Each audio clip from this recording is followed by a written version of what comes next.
दोस्तों स्वागत है आपका बिहार न्यूज़ में। दोस्तों मैं हूं फिर दोस्त गनी और आप देख रहे हैं केडीवी लाइव। दोस्तों आज हो चुका है 25 दिसंबर 2022। तो आज की बिहार की टॉप न्यूज़ लेकर आए हैं आपके लिए। दोस्तों वीडियो शुरू करने से पहले आपको बता दें कि अगर आप नए आए हैं इस चैनल पर तो फिर चैनल को सब्सक्राइब करके बेल आइकन को प्रेस कर दीजिए। और अगर आप अपने बिजनेस को केडीवी लाइव के माध्यम से प्रचार करना चाहते हैं, प्रमोट करना चाहते हैं, अपने बिजनेस को ग्रोथ दिलाना चाहते हैं तो फिर आप इसके लिए केडीवी लाइव के ऑफिशियल नंबर पर संपर्क कर सकते हैं। और ये नंबर आपके मोबाइल स्क्रीन पर दिख रहा होगा, या इस नंबर पर आप अभी संपर्क करें और अपने बिजनेस को केडीवी लाइव की तरफ से एडवर्टाइजिंग करें। तो चलिए फिर शुरू करते हैं आज की पूरे बिहार की टॉप न्यूज़। दोस्तों आज बिहार न्यूज में सबसे पहले बात करते हैं कि बिहार में ठंड और कोहरे से जनजीवन अस्त व्यस्त है। खास करके उत्तर बिहार और कोसी सीमांचल में हाल बेहाल है। शीतलहर को देखते हुए बिहार के सभी सरकारी स्कूलों में 31 दिसंबर तक छुट्टियां कर दी गई है। शिक्षा विभाग की ओर से सभी जिलाधिकारियों को 26 से 31 दिसंबर तक स्कूल बंद रखने का निर्देश भेजा गया है। मौसम विभाग ने आगामी 4 से 5 दिनों में ठंड से राहत मिलने की संभावना जताई है। बढ़ती ठंड और शीतलहर के कारण जनप्रतिनिधियों, अभिभावकों के साथ साथ प्राथमिक एवं माध्यमिक शिक्षक संघ द्वारा स्कूलों को बंद करने का अनुरोध किया गया था। शिक्षा विभाग के अपर मुख्य सचिव दीपक कुमार सिंह ने सभी जिलाधिकारियों को इस संबंध में पत्र भेजा है। उन्होंने कहा है कि बढ़ती ठंड और शीतलहर के कारण वे अपने अपने जिलों में स्कूलों को स्थानीय परिस्थितियों के अनुसार बंद करने पर निर्णय ले सकते हैं। तो दोस्तों बात करते हैं कि चीन में कोरोना महामारी ने एक बार फिर से हाहाकार मचा रखा है। हालात बेहद ख़राब हैं और दुनिया भर के रिसर्चरों ने इसे लेकर के चिंता भी जाहिर कर चुके हैं। वहीं दुनिया में दहशत फैला रहे कोरोना के इस नए वेरिएंट से लड़ाई की तैयारी भारत में फुल स्पीड से चल रही है। सरकार ने इसे निपटने के लिए आज 3 बड़े फैसले लिए हैं। पहला फैसला यह है कि नेजल वैक्सीन को मंजूरी मिल गई है। अब नाक के जरिए भी वैक्सीन दी जाएगी। जी हाँ, यानी कि अगर आप वैक्सीन नहीं लिए हैं अभी तक तो फिर आप नाक के जरिए वैक्सीन ले सकते हैं और आपको सुई की कोई ज़रूरत नहीं होगी। यानी कि आपको सुई नहीं लगाना है, आपको सिर्फ नाक के जरिए यानी कि नेजल के जरिए ही आपको वैक्सीन ले लेना है। दूसरा फैसला यह है कि 27 दिसंबर को अस्पतालों में ऑल इंडिया मॉक ड्रिल की जाएगी ताकि कोरोना से निपटने की कैपेसिटी का ट्रायल हो सके। और तीसरा फैसला यह है कि न्यू ईयर पर नई एडवाइजरी आई है। आपको बता दूं कि आज के समय में चीन में जिस तरीके से कोरोना ने तबाही मचाई रखी है, यह कुछ वैसा ही हाल 2020-21 में भारत में था। भारत में इस महामारी का सबसे बुरा दौर इस दौरान देखा गया था। कोरोना के बढ़ते खतरे के बीच केंद्र सरकार ने भारत बायोटेक कंपनी की नेजल वैक्सीन को मंजूरी दे दी है। ये वैक्सीन आज से ही अस्पतालों में उपलब्ध होगी। नेजल वैक्सीन का मतलब यह है कि वैक्सीन इंजेक्शन के जरिए ही नहीं बल्कि नाक के जरिए डाली जाएगी और ये बूस्टर डोज के तौर पर इस्तेमाल किया जाएगा। शुरुआती चरण में ये वैक्सीन प्राइवेट अस्पतालों में मिलेगी और जिन लोगों ने कोविशील्ड और कोवैक्सीन वैक्सीन ले रखी है वो भी लोग भी भारत बायोटेक कंपनी की नेजल वैक्सीन ले सकते हैं। दोस्तों बात करते हैं कि अगर आप सरकार के द्वारा दिए जा रहे राशन का लाभ ले रहे हैं तो फिर आपके लिए बहुत बड़ी खुशखबरी है। खुशखबरी यह है कि सरकार ने अब आपको नए साल का नया तोहफा दिया है, जो नया नायाब तोहफा दिया है। ये ऐलान किया है। ऐतिहासिक फैसले में सरकार ने सभी को फ्री में अनाज देने का निर्णय लिया है। सरकार के इस फैसले से देश के 81 करोड़ लोगों को सीधा लाभ मिलेगा। यानी कि सरकार के द्वारा दिए जा रहे राशन का लाभ लेने के लिए आपको पैसे देने की जरूरत नहीं है। जी हाँ, फ्री में मिलता रहेगा आपको। जी हाँ, अब राशन कार्ड धारकों को कोई भी भुगतान नहीं करना पड़ेगा, कोई पैसा नहीं देना होगा राशन लेने के लिए। आप फ्री में राशन लेकर आ सकते हैं अपने डीलर के पास से। आपको बता दूं कि प्रधानमंत्री नरेंद्र मोदी की अध्यक्षता में शुक्रवार को हुई आर्थिक मामले की मंत्रिमंडल समिति की बैठक में यह फैसला लिया गया है। यह सुविधा 31 दिसंबर 2023 तक दी जाएगी। 1 साल आपको फ्री में अनाज मिलेगा। यह सरकार के इस निर्णय से खजाने पर 2 लाख करोड़ रुपए का भारी बोझ पर आएगा, जिसे सरकार ने मंजूर कर लिया है। दोस्तों बात करते हैं कि हरियाणा के गुरुग्राम में बजरंग दल के सदस्यों ने खुले में नमाज पढ़ने के खिलाफ जमकर के बवाल किया है। शुक्रवार को गुरुग्राम के सेक्टर 69 में कुछ लोग खुले में नमाज पढ़ रहे थे, जिसके कारण बजरंग दल के लोग वहां पहुंचे और नारेबाजी करने लगे। इसके बाद नमाज पढ़ रहे 100 लोगों के ग्रुप को वहां से हटना पड़ा। दरअसल जहां पर लोग नमाज पढ़ रहे थे वह जगह उन 6 जगहों में से एक है जहां पर खुले में नमाज पढ़ने की इजाज़त दी गई थी। इसके बावजूद भी ये लोग नमाज का विरोध कर रहे थे। बता दूं कि ये इजाज़त साल 2021 में दी गई थी उस दौरान 6 खुले स्थानों को नमाज पढ़ने के लिए चुना गया था। हरियाणा पुलिस के मुताबिक बजरंग दल के कुछ पदाधिकारियों ने गुरुग्राम के सेक्टर 69 में हरियाणा शहरी विकास प्राधिकरण की जमीन पर खुले में हो रहे नमाज का विरोध किया और नारेबाजी की। नारा लगाने वालों में बजरंग दल के 15 लोग शामिल थे।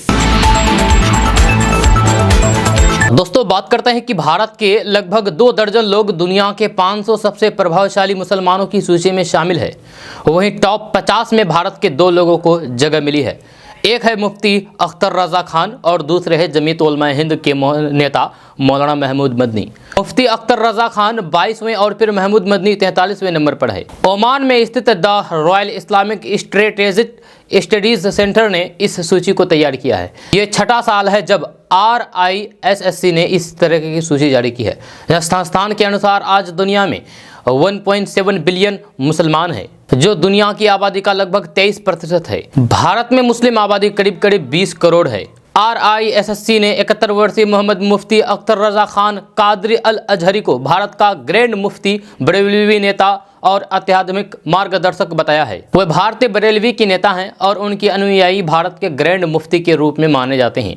वह अहमद रजा खान के प्रपोत्र हैं, जिन्होंने दक्षिण एशिया में बरेलवी आंदोलन की स्थापना की थी। 50 वर्षीय मौलाना महमूद मदनी भारत के जमीयत उलमा हिंद के नेता और कार्यकारी सदस्य हैं। मदनी के जमीयत उलमा हिंद के सदस्य 1 करोड़ मुसलमानों पर उसका प्रभाव है। उनके प्रभाव का स्रोत विद्यापूर्ण राजनीतिक प्रशासनिक है। संस्थान के मुताबिक मौलाना महमूद मदनी ने दहशतगर्द की अपनी स्पष्ट निंदा की और भारतीय मुस्लिम समुदाय के अडिग समर्थन के लिए प्रभाव प्राप्त किया है। जब प्रभावशाली मुसलमानों की सूची में जम्मू कश्मीर के पूर्व मुख्यमंत्री फारूक अब्दुल्ला का नाम भी शामिल है। दोस्तों, बात करते हैं कि बिहार के पूर्व वित्त मंत्री और फिर राजद नेता अब्दुल बारी सिद्दीकी के बयान पर विवाद थमने का नाम नहीं ले रहा है। सामाजिक संगठनों के साथ साथ कई राजनीतिक दलों के नेता अब्दुल बारी सिद्दीकी के बयान पर आपत्ति दर्ज करा रहे हैं। इसी कड़ी में AIMIM के नेता नजरे आलम ने अब्दुल बारी सिद्दीकी के बयान पर एतराज़ जताया है और कहा है कि अब्दुल बारी सिद्दीकी मुसलमानों में डर पैदा करके अपने खिसक चुके जनाधार को वापस पाने के नाकाम कोशिश कर रहे हैं। नजरे आलम ने कहा है कि सिद्दीकी 32 साल से सत्ता की मलाई खा रहे हैं, तब उन्हें डर नहीं लगा। आज जब उनका और उनके पार्टी का आधार वोट खिसक गया, तब वो अल्पसंख्यकों में डर पैदा करके राजनीति चमकाने की फिराक में हैं। अब्दुल बारी सिद्दीकी और उनके दल को गरीब मुसलमानों की कभी फिक्र नहीं रही। वे तो पैसे वाले हैं, इसलिए अपने बेटे बेटी को लंदन और अमेरिका में पढ़ा रहे हैं। लेकिन आम आवाम और खास करके गरीब मुसलमान कहाँ जाएंगे?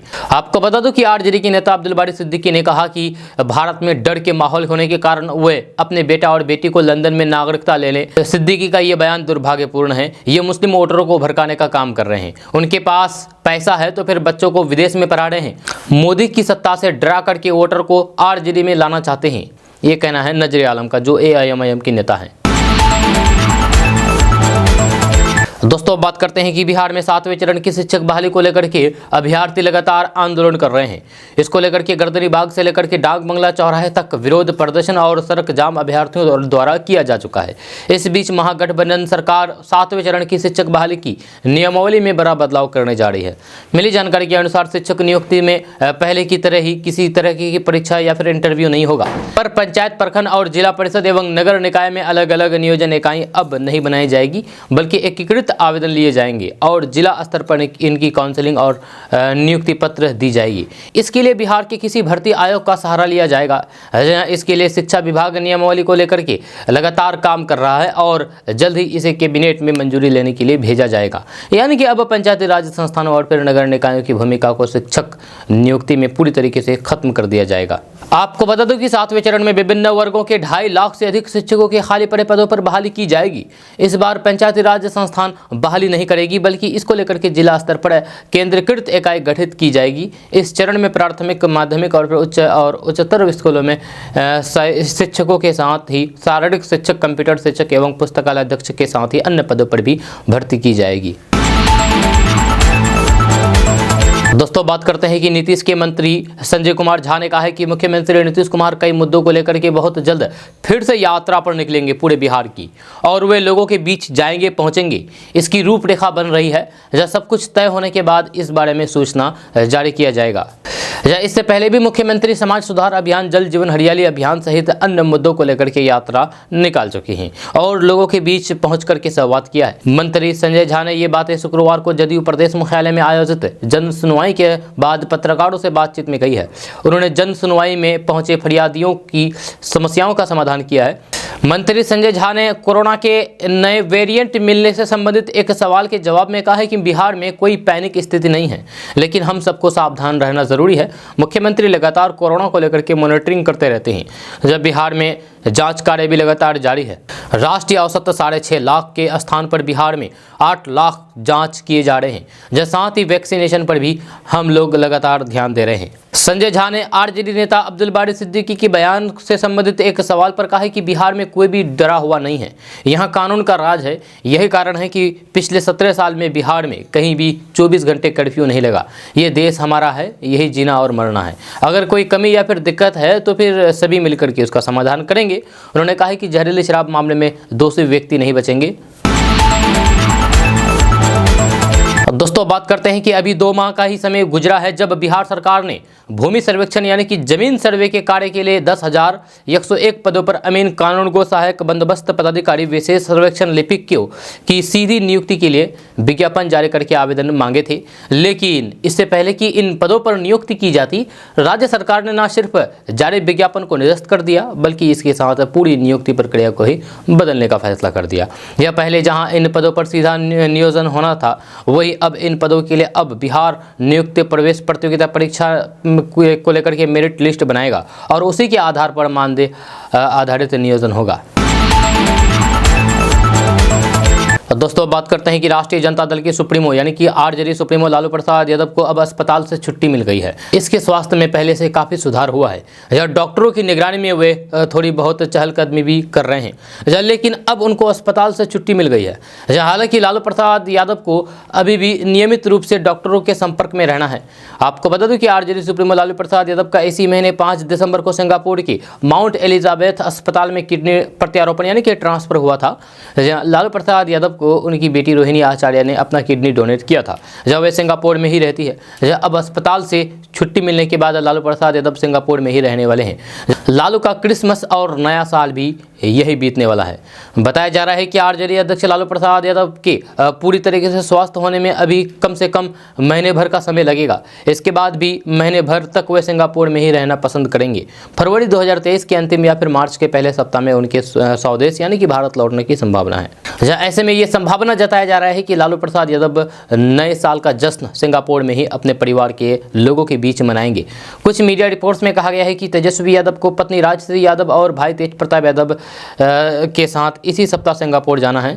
इससे साफ है कि आने वाले नए साल का जश्न लालू परिवार एक साथ मनाएगा।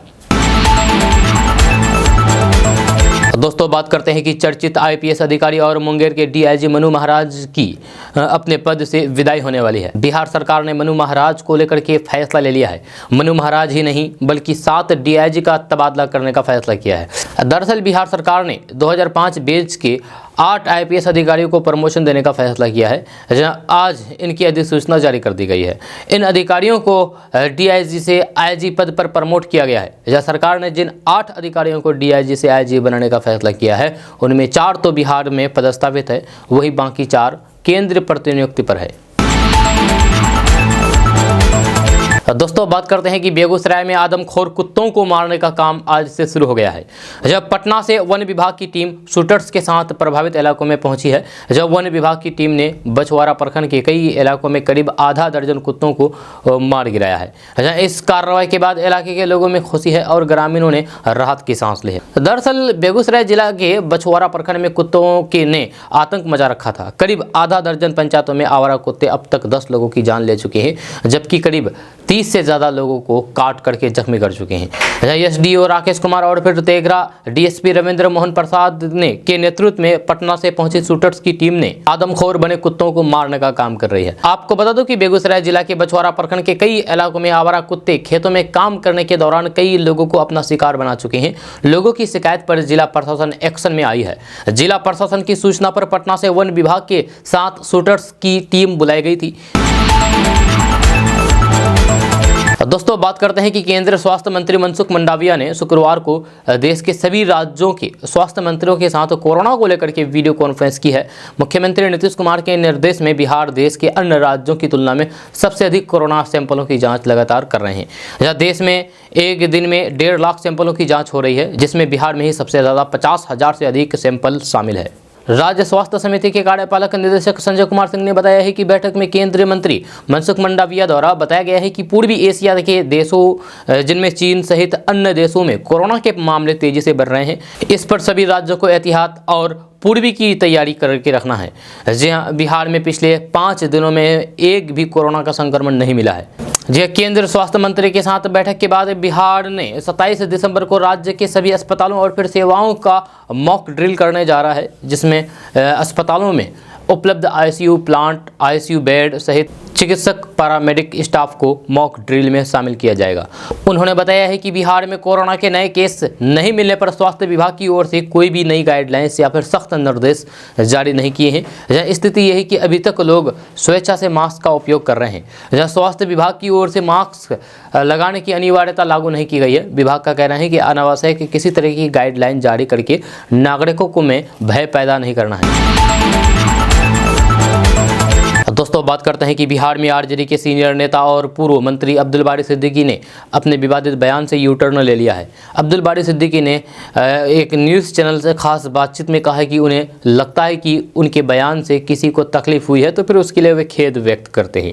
हालांकि उन्होंने कहा है कि मुस्लिम आबादी देश में महफूज नहीं है। आरजेडी नेता अब्दुल बारी सिद्दीकी के इस बयान पर यूपी हज कमेटी के अध्यक्ष और बीजेपी नेता मोहसिन रजा ने उन पर निशाना साधा है। बीजेपी नेता ने कहा है कि अब्दुल बारी सिद्दीकी जैसे मुसलमान जो देश पर हमेशा प्रश्न चिन्ह लगाते हैं, ये ऐसे मुसलमान हैं जो बाय चांस इन्होंने हिंदुस्तान को नहीं चुना है। जो लोग भी इस तरह की भाषा भारत में बोल रहे हैं, उनके पूर्वज पाकिस्तान चले गए या फिर जाना चाहते थे। इनके मन में भी यही भाव है, परंतु ये लोग बाय चांस भारत में रुक गए हैं। बाय चॉइस ये भारतीय नहीं है। मोहसिन रजा ने आगे कहा है कि ऐसे लोगों के मन में आज भी पाकिस्तान ना जा पाने की पीड़ा है, क्योंकि इन्हें पाकिस्तान वाली आज़ादी पीड़ा है। या भारत में आज सबको समान आज़ादी है, समान अधिकार है, परंतु ऐसी मानसिकता के लोगों को आज़ादी इसीलिए नहीं लगती क्योंकि ये लोग इस्लामिक राष्ट्र बनाने की मंशा रखते हैं। इस सोच के लोग पाकिस्तान बनाने वाले थे, हिंदुस्तान बनाने वाले नहीं। हालांकि आरजेडी नेता अब्दुल बारी सिद्दीकी ने अपने बयान पर खेद व्यक्त किया है। उन्होंने कहा है कि अपने बयान में हिंदू मुसलमान का सवाल नहीं उठता है, जहाँ उनका मकसद हंगामा खड़ा नहीं करना था, जहाँ वह एक सार्थक बहस शुरू करना चाहते थे। अगर उनके बयान से किसी को दिक्कत है तो फिर उनका वैचारिक विरोध करे, जब उन्हें पूरी आज़ादी है। उन्होंने कहा है कि हम कुछ बोलते हैं तो फिर कह दिया जाता है कि पाकिस्तान भेज दीजिए।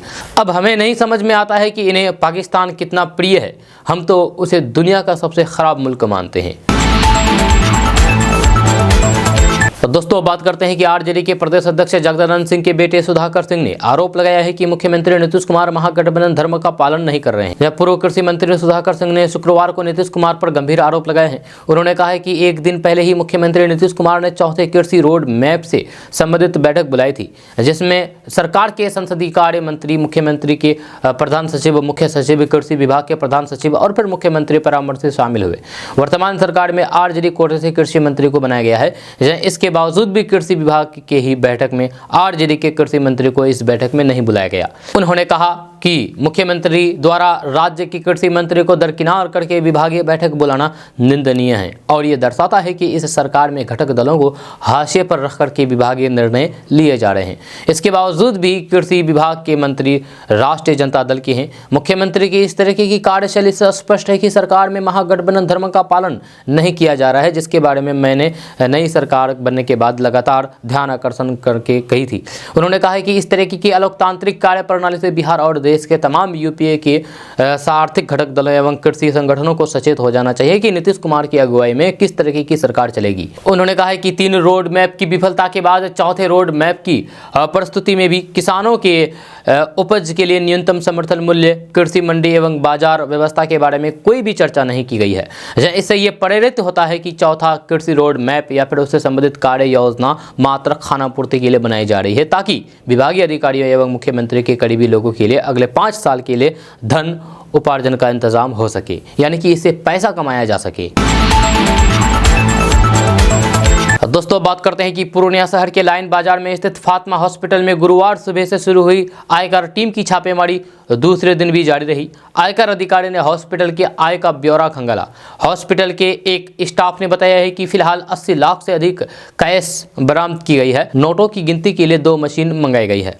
यह टीम हॉस्पिटल के सभी सेक्टर की बारीकी से जांच कर रही है। साथ ही हॉस्पिटल के अंदर पैथोलॉजी, एक्सरे, सीटी स्कैन की आय से लेकर के दवा दुकान की बिक्री और फिर स्टाफ की जांच की जा रही है। जांच के दौरान आयकर अधिकारी पटना में स्थित अपने वरिष्ठ अधिकारी को पल पल की सूचना देते हैं। वहीं वरिष्ठ अधिकारियों द्वारा इस संबंध में दिशा निर्देश भी जारी किया जा रहा है। पटना से आयकर के एक आला अधिकारी के साथ एक टीम शनिवार को पूर्णिया पहुंची। फिलहाल जांच में टैक्स चोरी का मामला सामने आया है। रेड कर रहे एक अधिकारी ने सिर्फ इतना बताया है कि हॉस्पिटल के आय का लेखा जोखा मिलाया जा रहा है। जांच के दौरान जमीन के कई दस्तावेज मिले हैं जो शहरी क्षेत्र के भूखंड बताए जा रहे हैं। तो दोस्तों बात करते हैं कि बिहार में एक दुखद घटना सामने आई है। यहाँ एक ईंट भट्टे की चिमनी में ब्लास्ट होने से 8 मजदूरों की दर्दनाक मौत हो गई है, जबकि 2 दर्जन से करीब लोग गंभीर रूप से घायल हो गए हैं। जहां 7 लोगों की स्थिति गंभीर है। मरने वाले और घायलों की संख्या बढ़ सकती है, क्योंकि घटना के वक्त करीब 60 लोग मौके पर मौजूद थे। जानकारी के मुताबिक रामगढ़वा थाना क्षेत्र के नरीरगढ़ के समीप शुक्रवार शाम एक ईंट भट्टे के चिमनी में ब्लास्ट होने से 8 लोगों की मौत हो गई, जहाँ 2 दर्जन लोग घायल हो गए। मलबे में अभी भी 12 से अधिक लोगों के दबे होने की बात सामने आई है। हालांकि मलबा हटवाया जा रहा है। मरने वालों में ईंट भट्टे के मालिक मोहम्मद इरशाद भी शामिल है। आपको बता दूं कि ईंट भट्टे में इस साल पहली बार आग लगाई गई थी। जब बरसात के बाद शुक्रवार की दोपहर करीब 3 बजे पहली बार ईंटों को पकाने के लिए कोयला डालने के बाद भट्टे में आग लगाई गई। करीब 2 घंटे बाद करीब 30 मीटर ऊंची चिमनी में ब्लास्ट हो गया, जहां उसका ऊपरी हिस्सा पूरी तरीके से ध्वस्त हो गया। उसका मलबा मौके पर मौजूद भट्टा मालिक और मजदूरों पर आ गिरा, जिसके नीचे ये सभी दब गए, जिससे 8 लोगों की दर्दनाक जान चली गई। दोस्तों बात करते हैं कि बिहार में जहरीली शराब कांड में बहुत बड़ा खुलासा हुआ है। जी हां, बिहार सरकार ने जहरीली शराब त्रासदी में 38 लोगों के मारे जाने की पुष्टि की है। हालांकि भाजपा का दावा है कि इस त्रासदी में 100 से अधिक लोगों की जान गई है। इस मामले में अब बहुत बड़ा खुलासा हुआ है, जहां छपरा पुलिस के कप्तान संतोष कुमार ने खुलासा करते हुए बताया है कि ये जहरीली शराब होम्योपैथिक दवा के मिश्रण से बनाई गई थी। इतना ही नहीं, पुलिस ने सैकड़ों की संख्या में होम्योपैथिक दवा की बोतलें जब्त की गई है। आपको बता दें कि होम्योपैथिक दवा की बोतलें बिहार में पूरी तरीके से बैन हैं। जब बिहार उत्पाद एवं मद्य निषेध मंत्री सुनील कुमार ने भाजपा की इस दलील को भी खारिज कर दिया है कि मृतकों के परिवार वालों को अनुग्रह राशि दी जाए। मंत्री ने कहा है कि ना तो आईपीसी और न ही सीआरपीसी के में किसी अपराध के आरोप में व्यक्ति को मुआवजे का प्रावधान है। जब बिहार में मद्य निषेध कानून के तहत किसी भी प्रकार की शराब का सेवन अवैध है। मंत्री ने कहा है कि 2016 में गोपालगंज में एक जहरीली शराब त्रासदी में पीड़ित को मुआवजा मामले में दोषी लोगों से की गई वसूली के माध्यम से प्रदान की गई थी। ये कानून के तहत प्रावधान है। जब सरकार इस मामले में तुरंत अनुग्रह राशि जारी नहीं कर सकती है।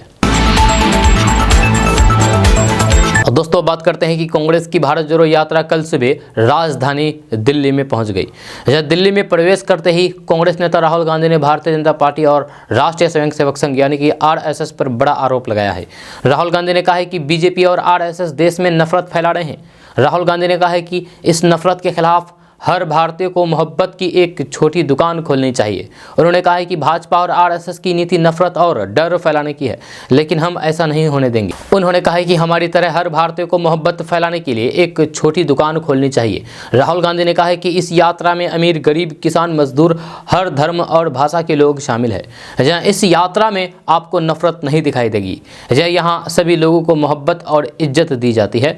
उन्होंने कहा है कि यह यात्रा महंगाई, बेरोजगारी, डर और नफरत के खिलाफ है। राहुल गांधी ने भाजपा और आरएसएस पर निशाना साधा है और आरोप लगाया है और कहा है कि इसकी नीति डर फैलाने की है। ये चाहते हैं कि किसान, युवा और सभी लोगों के दिल में डर पैदा हो, क्योंकि ये लोग उसी डर को नफरत में बदलेंगे।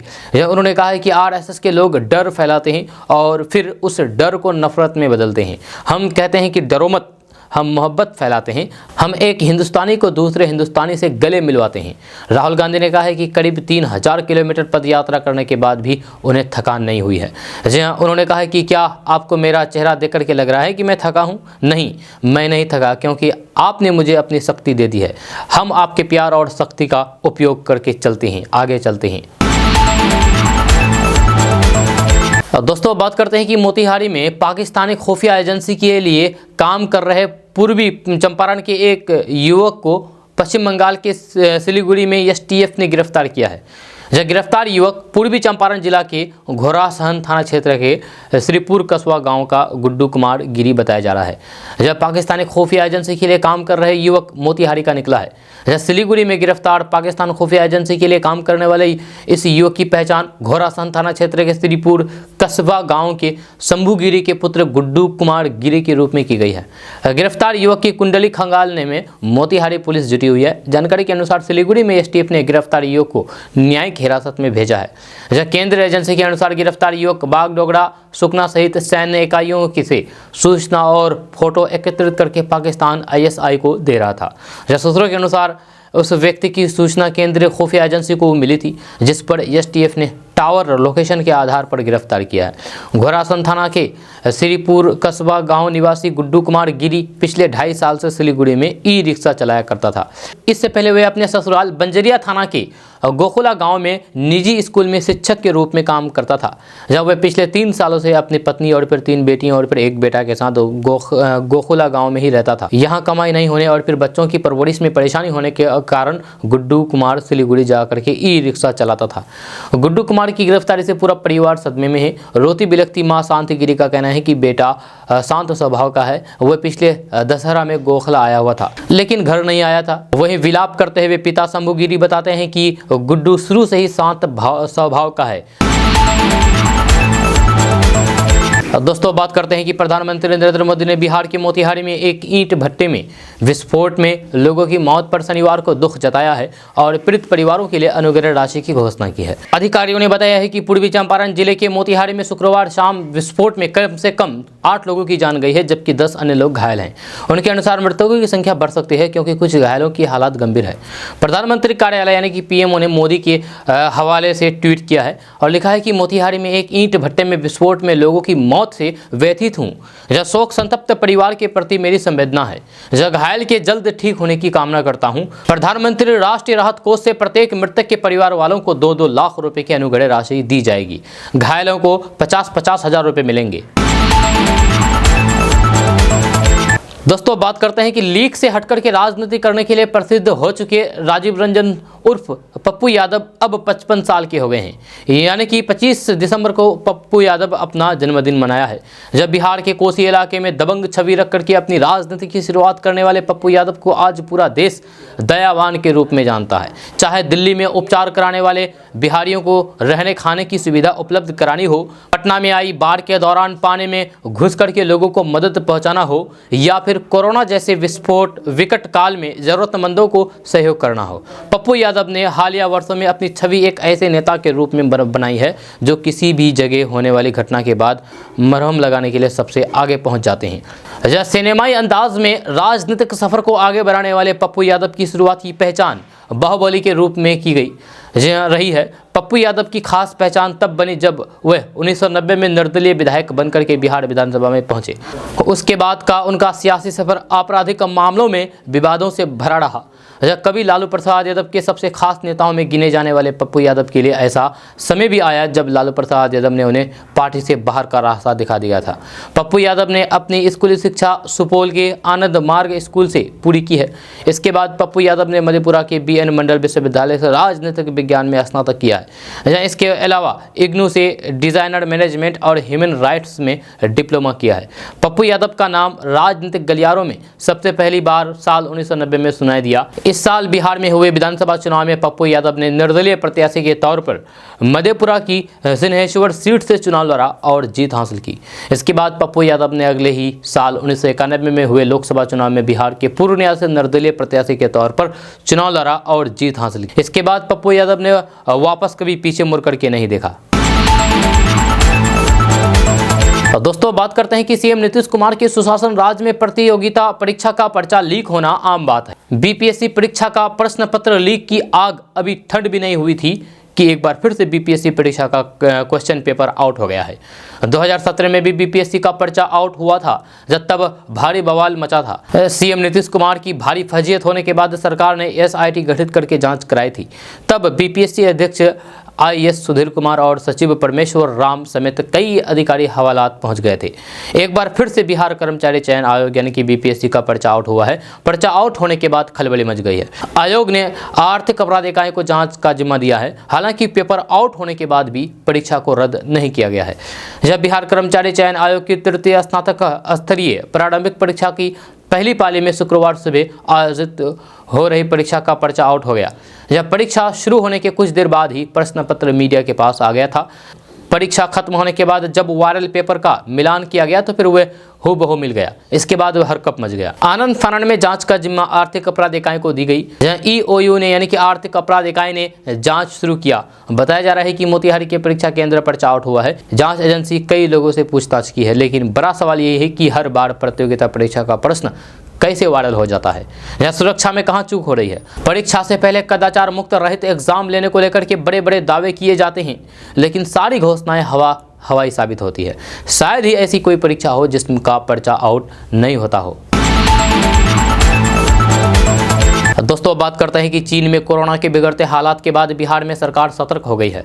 बिहार में भले ही अभी संक्रमण की दर कम है और महज 3 एक्टिव केस हैं, इसके बाद भी सरकार कोरोना को लेकर के एक्टिव मोड में आ गई है। बिहार में इस महामारी के फिर से आने की संभावना को देखते हुए सभी अस्पतालों में अलर्ट जारी कर दिया गया है। कल भी स्वास्थ्य विभाग के अपर मुख्य सचिव प्रत्यय अमृत ने कोरोना की समीक्षा की है। प्रत्यय अमृत ने राज्य स्वास्थ्य समिति IGIMS के माइक्रोबायोलॉजी विभाग के साथ ही विश्व स्वास्थ्य संगठन के पदाधिकारियों के साथ उच्च स्तरीय समीक्षा बैठक की है। इसमें कोविड के नए मामले की जीनोम सीक्वेंस को लेकर के निर्देश दिया है। साथ ही समीक्षा मीटिंग में यह भी तय हुआ है कि हर हाल में कोरोना को शुरुआती दौर में ही कंट्रोल करना है। इसके लिए हर कड़ी में सर्दी खांसी और फिर बुखार के साथ सांस फूलने वाले मरीजों के लिए गाइडलाइंस जारी किए गए हैं। साथ ही इस बात को जोर दिया गया है कि संदिग्ध मरीजों की जांच कराई जाए। बिहार में संक्रमण के खतरे को लेकर के इंदिरा गांधी आयुर्विज्ञान संस्थान यानी कि एम्स में कोरोना के लिए 15 बेड रिजर्व किए गए हैं। साथ ही स्वास्थ्य विभाग के अफसरों ने जीनोम सीक्वेंस के साथ टेस्टिंग बढ़ाने को लेकर के तैयारी तेज करने की बात कही है। स्वास्थ्य विभाग ने IGIMS के अधिकारियों से कोरोना की लड़ाई में पूरी तरीके से अलर्ट मोड पर रहने को कहा है। वहीं कोरोना के बढ़ते खतरे को लेकर के बिहार के सीएम नीतीश कुमार ने कहा है कि कोरोना जांच और टीकाकरण सबसे अधिक बिहार में हो रहा है। अभी देश में भी स्थिति सामान्य है। उन्होंने कहा है कि हम लोग हर जगह लगातार जांच करते रहे हैं। दोस्तों बात करते हैं कि हाल ही में एक खबर सामने आई थी कि दिल्ली में रहने वाले एक शख्स के फ़ोन पर कई बार मिस कॉल आती है। जब व्यक्ति के फ़ोन पर मिस कॉल के साथ साथ एक ब्लैक कॉल भी आती है जिसमें कोई कुछ नहीं बोलता है। जब व्यक्ति के फ़ोन पर मिस कॉल के साथ साथ एक ब्लैक कॉल भी आती है जिसमें तभी अचानक उसे पता चलता है कि उसके बैंक खाते से 50 लाख रुपए निकाल लिए गए। आमतौर पर ऐसा होता है कि व्यक्ति को ट्रांजैक्शन के लिए वन टाइम पासवर्ड यानी कि OTP के जरिए अप्रूव देना होता है। ये OTP व्यक्ति के मोबाइल नंबर पर आता है, लेकिन ऐसे में पूरा मिस्ड कॉल से ही हो जाता है। इसके पीछे की वजह सिम स्वैप बताई जा रही है। जालसाजों के हाथ पीड़ित की निजी जानकारी आ जाती है। तो आइए जानते हैं कि आखिर क्या है ये सिम स्वैप फ्रॉड, कैसे कोई इस तकनीक का इस्तेमाल करके आपके खाते से पैसे उड़ा सकता है। तो सिम स्वैप धोखाधड़ी अन्य धोखाधड़ी से बिल्कुल अलग नहीं है। इनमें भी वही लोग शिकार बनते हैं जो लापरवाही हो जाते हैं। सिम स्वैप फ्रॉड में साइबर अपराधी आपका फ़ोन नंबर हड़प लेते हैं। ये साइबर अपराधी विभिन्न वेबसाइटों से यूज़र्स का डाटा लेते हैं। इनमें ईमेल भी शामिल है। इसके बाद ये यूजर्स के ईमेल आईडी पर फिशिंग ईमेल भेजते हैं। इसके साथ ही जब साइबर अपराधियों के पास सभी आवश्यक विवरण होते हैं तो फिर वे टेलीकॉम ऑपरेटर के पास जाते हैं और उनसे डुप्लीकेट सिम जारी करने के लिए कहते हैं। या इसके लिए वे उन्हें कहते हैं कि फ़ोन गुम हो गया है या फिर सिम ख़राब हो गया है। अब अगर डुप्लीकेट सिम एक्टिव हो जाता है तो फिर पुराना सिम अपने आप बंद हो जाता है। इसके बाद साइबर अपराधी लोगों के खातों तक पहुंच हासिल कर लेते हैं। उन्हें लिंक किए गए मोबाइल नंबर पर OTP प्राप्त होता है और उस OTP से वे खुद से ही एंटर करके आपके अकाउंट से पैसा हड़प लेता है। दोस्तों बात करते हैं कि बिहार सरकार के पूर्व मंत्री और आरजेडी के कद्दावर नेता अब्दुल बारी सिद्दीकी के दिए गए विवादित बयान पर बीजेपी लगातार हमलावर है। बीजेपी के कई दिग्गज नेता इसको लेकर के लगातार निशाना साध रहे हैं। वहीं इस मुद्दे पर नेता प्रतिपक्ष विजय सिन्हा ने कहा है कि आज वे भयभीत है। हम लोग 17 सालों से बिहार में सुशासन के लिए भूमिका निभा रहे थे, लेकिन चोर दरवाजे से उन्हीं की पार्टी के नेता सोने के चम्मच के साथ आए हैं। यह जमीन से जुड़े हुए नेता नहीं है। इसके बाद बिहार में गुंडाराज कायम हो गया है। इससे उनका भयभीत होना स्वाभाविक है। विजय सिन्हा ने कहा है कि अब्दुल बारी सिद्दीकी के बच्चे बिहार में नहीं आएंगे, गुजरात और महाराष्ट्र तो नहीं आ जाएंगे। जब बिहार के अंदर उनके बच्चे आएंगे, यहाँ तो जंगलराज से भी ज़्यादा गुंडाराज लग रहा है। इससे वे मना कर रहे हैं। इसके साथ ही उन्होंने कहा है कि देश के प्रधानमंत्री नरेंद्र मोदी उनका भय खत्म कर देंगे। आज जहाँ बम फटता था वहाँ शांति है और पूरे देश में दहशतगर्दियों का गढ़ टूट चुका है। 2024 और 2025 में यहाँ भी वह गढ़ टूट जाएगा। यहाँ भी नरेंद्र मोदी का राज होगा। इसके बाद वो सुकून से ज़िंदगी यहाँ पर जी सकते हैं। आपको बता दूं कि अब्दुल बारी सिद्दीकी ने कहा था कि भारत में मुसलमान सुरक्षित नहीं है। जब हमने अपने बेटा बेटी को कहा है कि नौकरी कर लो उधर ही, अगर सिटीजनशिप भी मिले तो फिर ले लेना। अब इंडिया में माहौल नहीं रह गया है कि तुम लोग झेल पाओगे या फिर नहीं झेल पाओगे। आरजेडी नेता ने कहा है कि आप समझ सकते हैं कि कितनी तकलीफ से ये बात आदमी अपने बच्चों को कहेगा कि अपने मातृभूमि को छोड़ दो, ये दौर आ गया है। वहीं इसके बाद से ही राजनीतिक बयानबाजी शुरू हो गई है। तो दोस्तों आज का न्यूज़ बस यहाँ तक। कैसा लगा नीचे कमेंट बॉक्स में कमेंट करके ज़रूर बताइएगा। अगर आप नए आए हैं इस चैनल पर तो फिर चैनल को सब्सक्राइब करके बेल आइकन को प्रेस कर दीजिए और साथ में वीडियो को लाइक कर दीजिए, अपने दोस्तों के साथ शेयर भी कीजिए। तो चलिए मिलते हैं फिर नेक्स्ट वीडियो के साथ। तब तक के लिए जय हिंद, जय बिहार।